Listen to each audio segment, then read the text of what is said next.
Kumusta ka mong tanan? Hinaot pa unta nga ang Dios magkauban ka nato sa atong pagtuon karon. Hinaot pa unta nga mahuman nato ang atong Bible studies sa sinulat ni Dr. Lucas, mga buhat. So, gamay lang nga review sa dili pa kita magsugod atong ihatag ang tanan sa atong Ginoo. Amahan namong langit nun, daghang salamat niining panahon karon nga kami magatuon sa imong balaang pulong. Ginoo, nagpasalamat usab kami sa kinabuhi ni San Pablo nga gisabwag niya tuo siya sa imong gisulti nga isabwag maayong balita nga kami karon nakadungog sa imong pulong. Ginoo, daghang salamat sa tanan. Abriha unta ang among kasing-kasing. Sa ngalan ni Jesus nga among manluluwas. Amen. So sa akong giingon na doon na gyudang mahuman sa sinulat ni Dr. Lucas sa iyang pag-record sa kinabuhi ni San Pablo. Nga sa kinabuhi ni San Pablo nga siya misunod gyud sa sugo sa atong Ginoong Jesucristo nga ang balaang pulong isabwag sa tibuok kalibutan. Kaysa wala pa si Jesus panaw sa langit, balik ang iyang saad, ang iyang sugo, nga ang iyang pulong isabwag ang maayong balita sa tibuok kalibutan.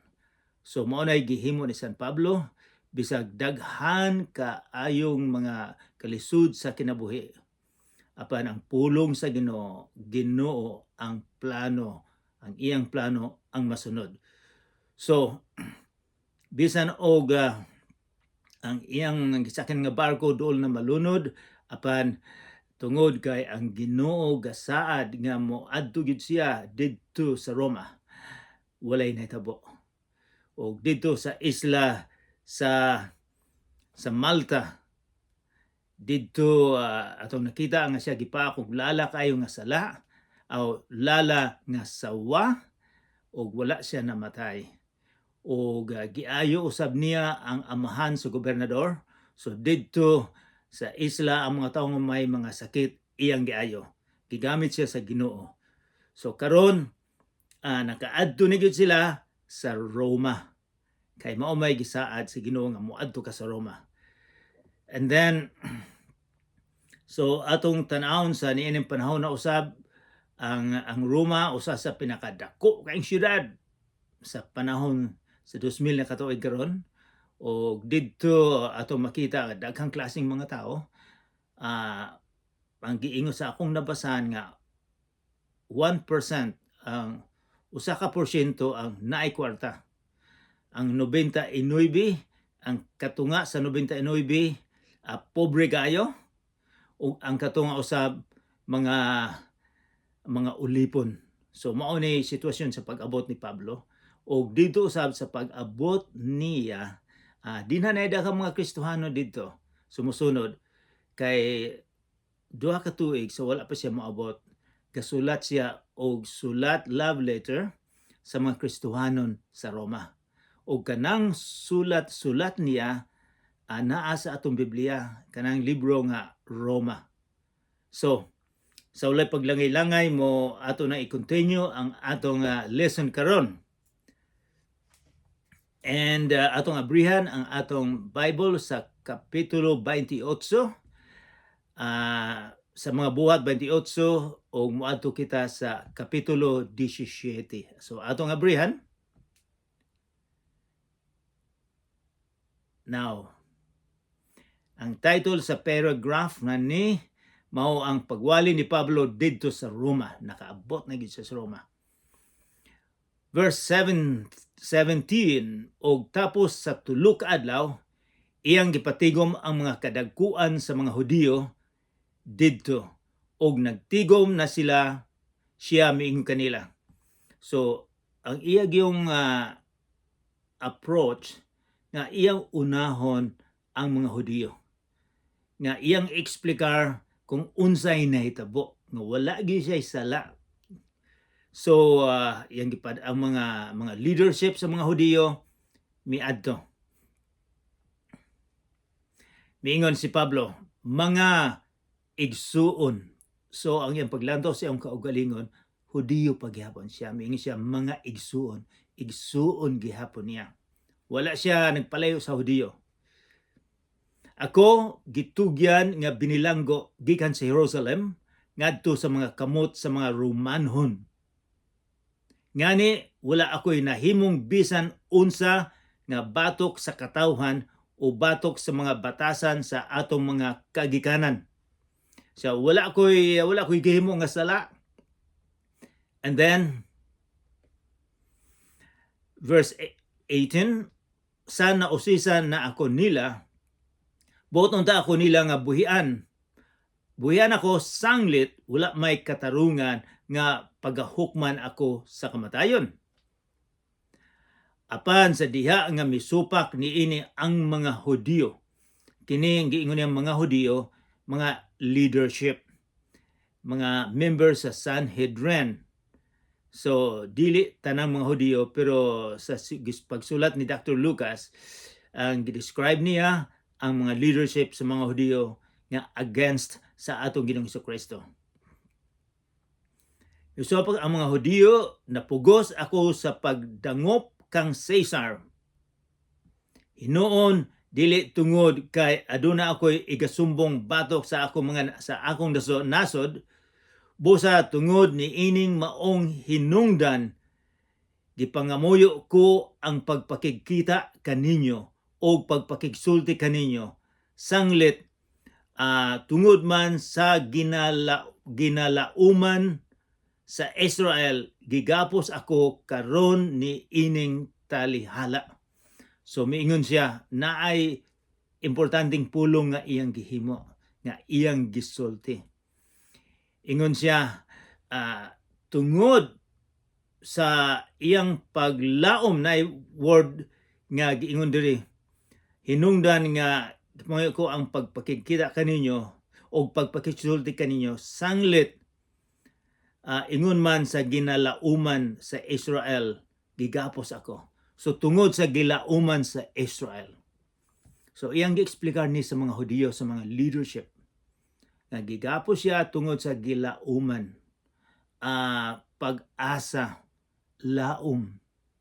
So makapangutana kita, unsa may buot ni ipasabot ni San Pablo nga tungod man sa gilauman sa Israel. So importante kaayo ning pulong, laom, pag-asa, positive words, maayong pulong. Ang Israel God, silang tanan, kay sila pinili sa Ginoo.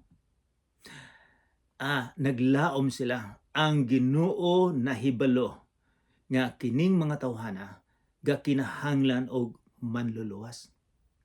Kaysa sa kinabuhi sa mga Hudiyo, galisod yun sila kayo. Kay nakuha man sila, nabuntog sila sa empire sa Assyrians, sa mga Babylonians. Kini mga bantugan, dagkong army, ang mga silingan ng mga nasyon, ilang kuhaon.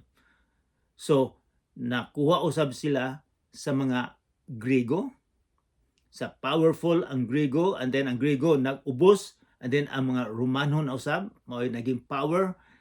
So, sa ilang panahon ni Jesucristo, under sila sa Romanhon.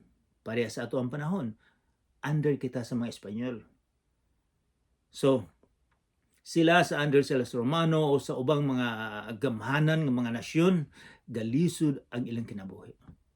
Kay gutom sila, ang ilang yuta, adunay dako kay buhis. So, ang kinabuhi nila, dili gyud maayo.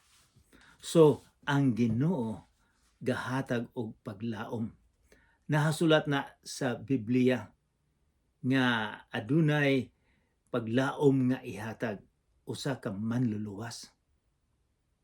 So, ang kinabuhi, ikaw ug ako, adunay mga problema sa kinabuhi. Samtang buhi pa kita, adunay paglaom, adunay kitay pag-asa. Dili kita mawad-an. Ang gi-explicar ni Pablo nila nga ang ilang paglaom mao ang Misaya, mao ang Kristo, mao ang dinihugan kanang tulo ka pulong pareha lang na. At dinihugan, Misaya, manluluwas. So, ang dakong problema nila tungod sa sitwasyon nila, ang ilang paglantaw nga ang manluluwas ihatag sa Ginoo sa amahan usa ka general pareho og ni King David, ni Haring David. Kay pila ka libo ka tuig ang usa ka Hudiyo, si Haring David mao'y naging powerful bantugan usab. So ang ilang pag-asa, ang ilang paglantaw nga mohatag ang Ginoo og Misaya nga pareho ni Haring David aron nga ma-kick out ang mga taga Roma, nga mapildi nila ang Roma, nga sila mahimo ng free, nga sila naanay freedom sa pag-worship, sa pagsimba, nga dili na sila under mao ilang pagtuo. Gihatagan sila paglaom sa Ginoo, wa nila nakita nga ang pag-asa, ang paglaom di ay mao ang atong Ginoong Kristo.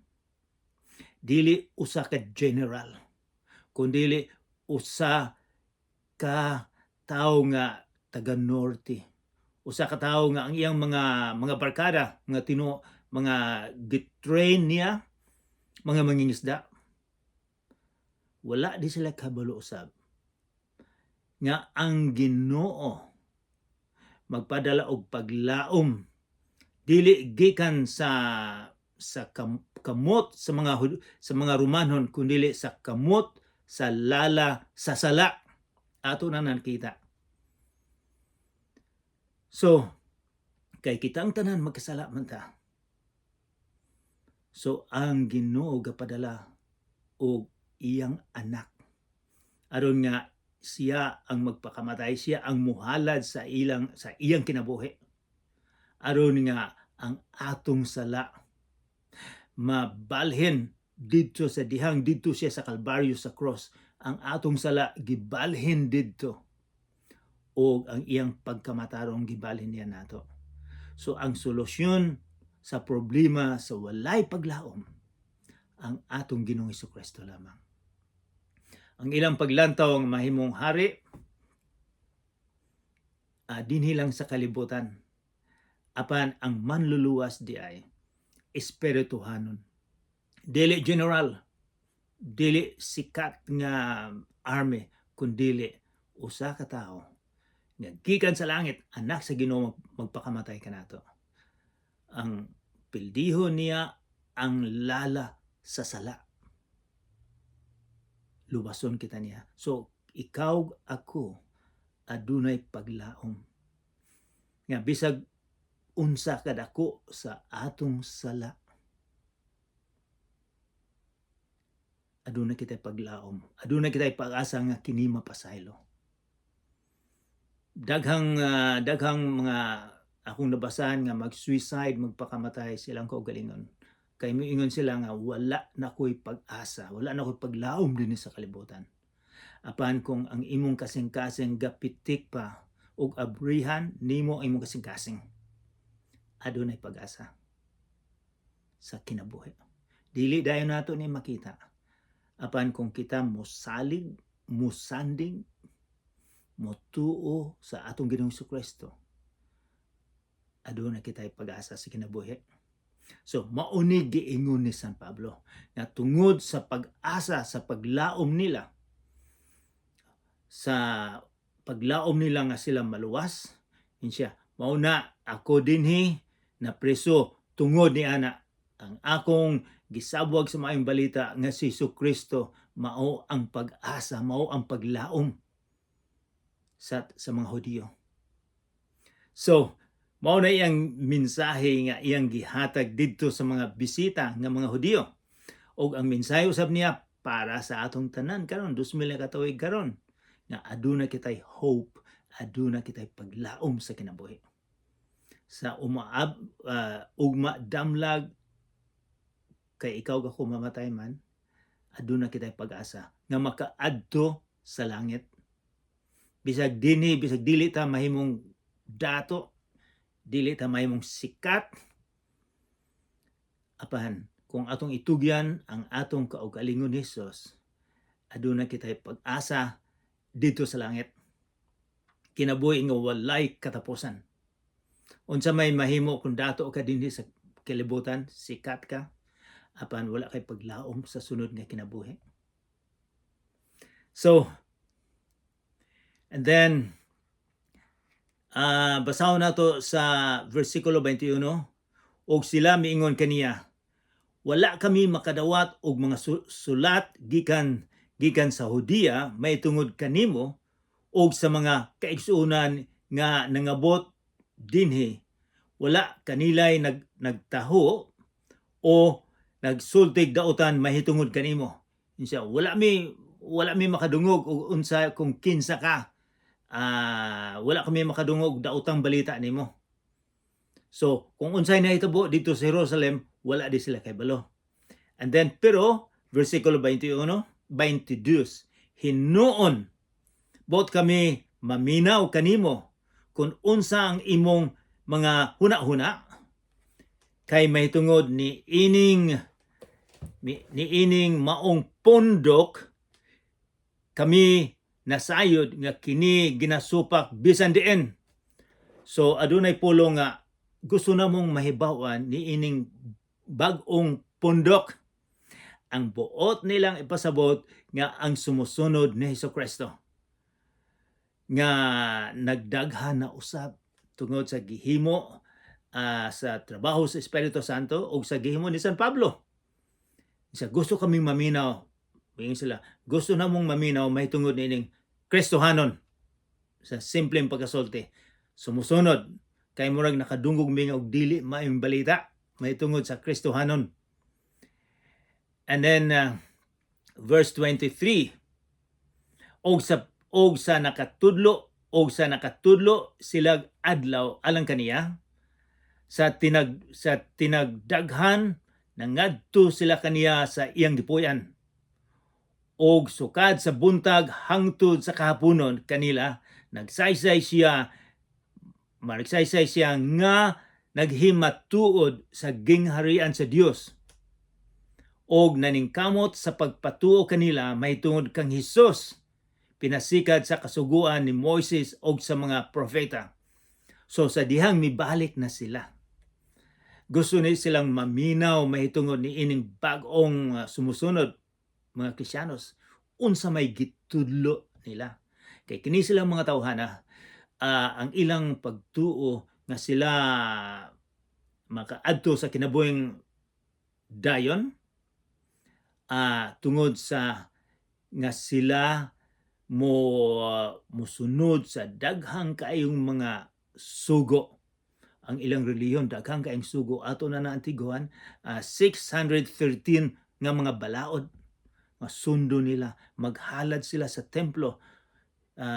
Kung relihiyoso sila og husto, munay maayo makaduol sila sa Ginoo. Apan si San Pablo gi-explica nila may tungod sa atong Ginoong Jesucristo. Og and then sa gikan sa buntag hangtod sa gabi nagtulo siya, nagpahimatuod siya sa gingharian sa Dios o kang Hesukristo.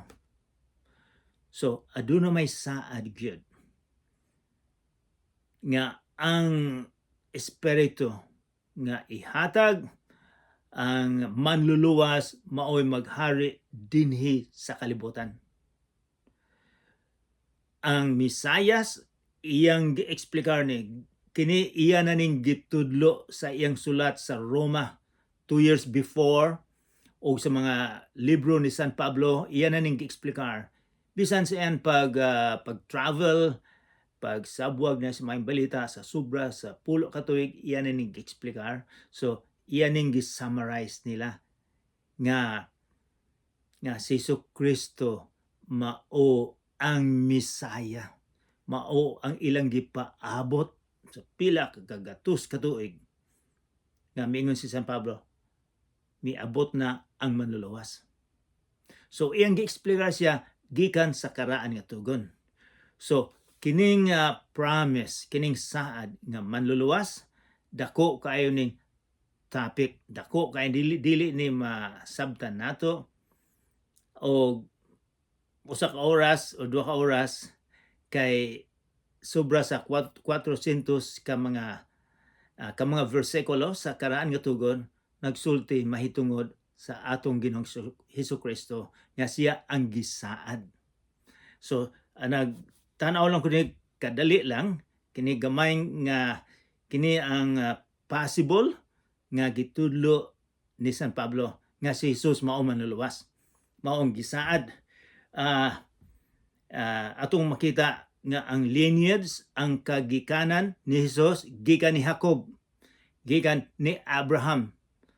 Ang agreement, ang sabot nga ang amahan nga Ginoo nga iyang panalipdan ang mga Hudiyo nga gikan sa iyang sa iyang mga anak ang manluluwas gikan dito.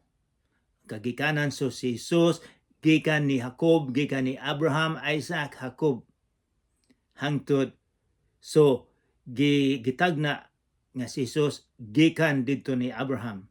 Si Jesus gikan ni Abraham o gitagna usab nga kining Misaya manluluwas ipanganak sa usa ka birhen. Si Jesus gipanganak ni Birhen Maria. And then o gitagna usab nga si Jesus mataw sa usa ka lugar di na po nahitabo sa Bethlehem. And then ang karaan nga tugon miingon nga ang manluluwas usab maghimog mga milagro. Daghang mga milagro nga gihimo ni Jesus. Nakapabanaw siya patay, mga tawo nga daghang sakit, mga sakit iyang giayo, milakaw siya sa dagat, ang mga buta iyang giayo, kanang mga na-stroke, paralyzed iyang giayo. So sa karaan nga tugon, ang Misaya maghimo og mga milagro. Si Jesus naghimo. And then ang karaan nga tugon miingon usab nga ang Misaya magantos. Si Jesus nagantos.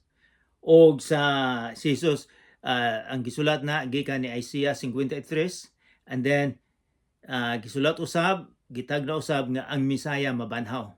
So kining tanan makita nato sa atong Ginoong Hesukristo. So mauni gi-explicar ni San Pablo sa mga Hudiyo nga ang Misaya nga atong gipaabot miabot na. Gipalit na niya ang atong sala. Dili na kita sila kada tuig ang mga Hudiyo maghalad sila daghang baka, kanding, karnero para mawala ang sala nila. Mingon si Pablo, ang halad kausan na lamang. Dili na maghalad ta kay anak sa Ginoo iyang gihalad ang iyang kinabuhi. So wala nay maghalad tungod kay gihalad naman ni Hesukristo ang iyang kinabuhi. So miingon siya, kana si Jesus. Mutuo ba mo? Mutuo ba mo nga si Jesus lamang ang manluluwas? Dili tungod kay kita miyembro sa usa ka relihiyon, dili tungod kay kita siging gasimba, kundili misalig kita sa kinabuhi nga gihatag ni Hesukristo dito sa Kalbaryo. Nga sa atong pagtuo, pagsalig, kita malimpyuhan sa atong sala. Nga kita ug ikaw adunay pag-asa sa sunod nga kinabuhi. Sa kinabuhi nga walay katapusan. So, maunay gisermon ni San Pablo sa mga Hudiyo. And then, atong basahon, maunay gi-explicar niya usab, iyang gikutlo ang writings, ang gisulat ni Isaias nga naa sa karaan nga tugon. So, iyang gikutlo dito. Mingon siya, iyang gikutlo, gikan sa writer nga si Isaias. Ang butpasod ni Isaias usab mahitugon ni sa mga Hudiyo. Umadto ka ni ining mga tawhana gikan sa Ginoo og sultihi sila, sultihi kining mga Hudiyo. Manimati kamo apan dili gayud kamo makasabot. Magatutok kamo apan dili gayud kamo makakita. Verse 27, kay nahabol mura og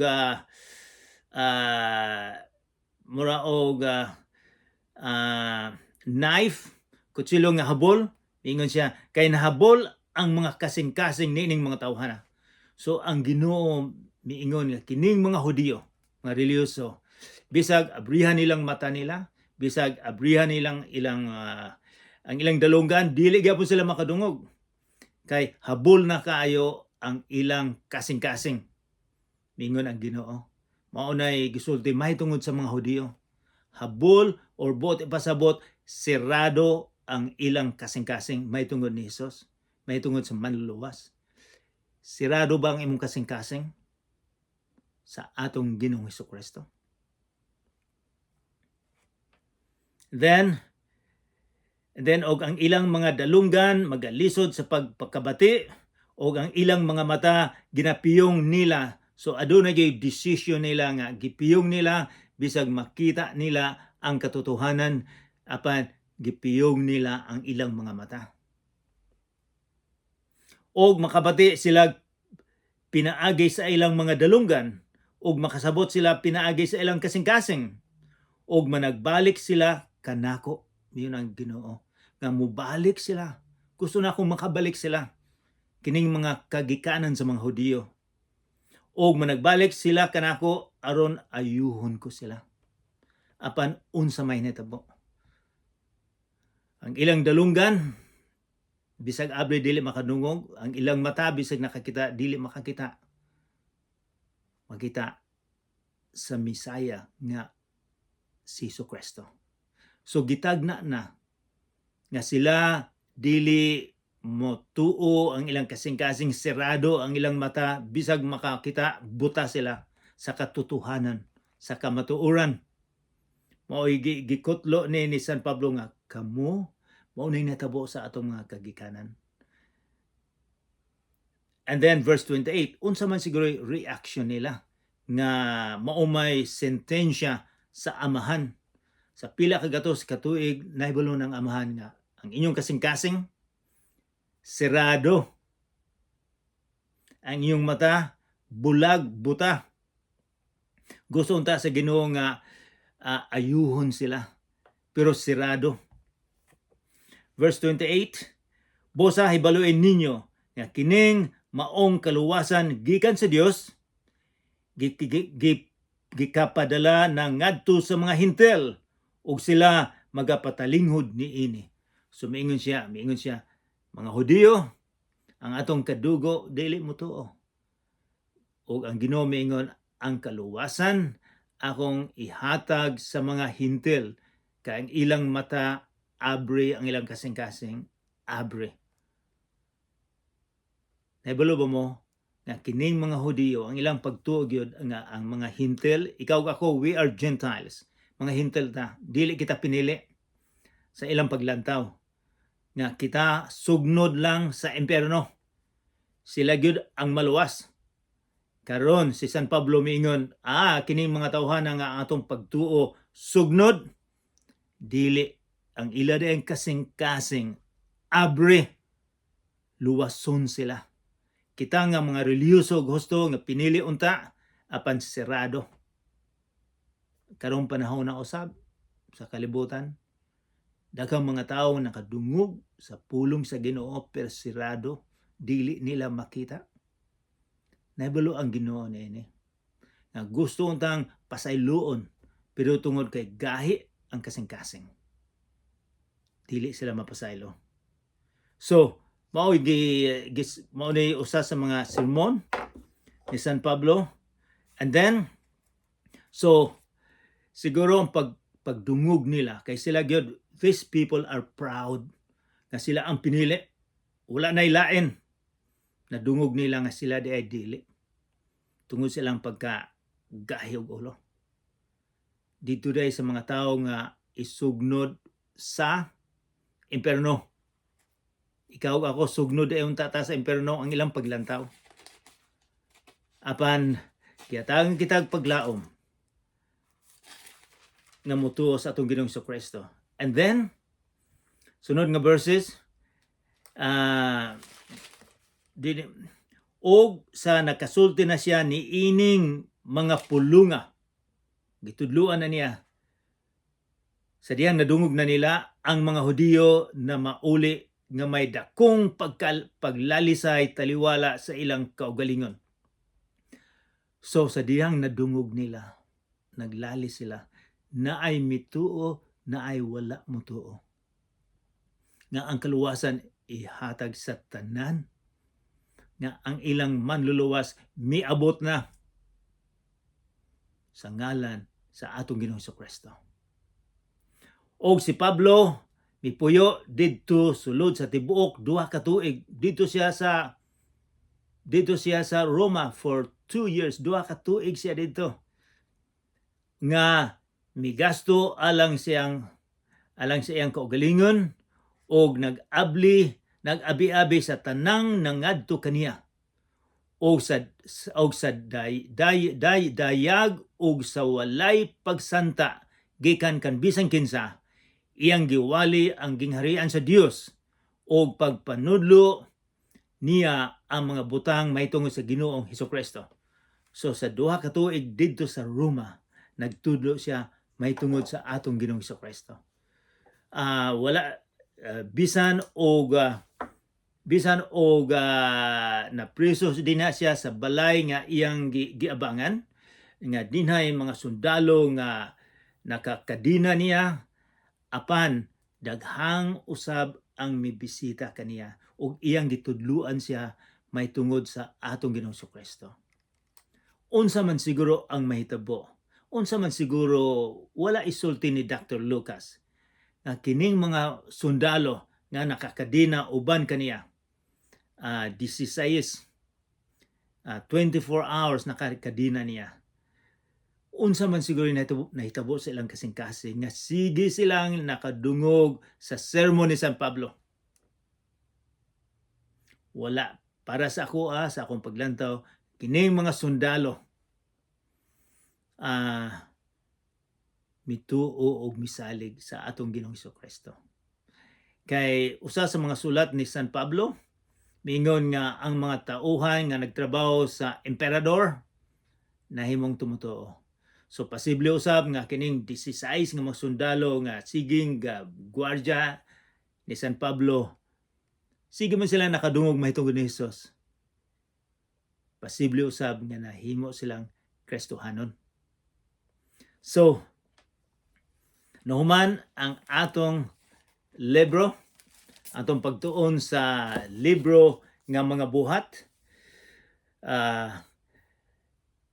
Ang gisugo sa atong Ginoong Hesukristo nga gihimo nila ni San Pablo, ni San Pedro, o uban pang daghang mga Kristiyanos nga gisabwag sa nagsabwag sa maayong balita. Ang maayong balita kay wala man isulti ni Dr. Lucas sa dihang si San Pablo didto sa Roma giprusog 2 ka tuig.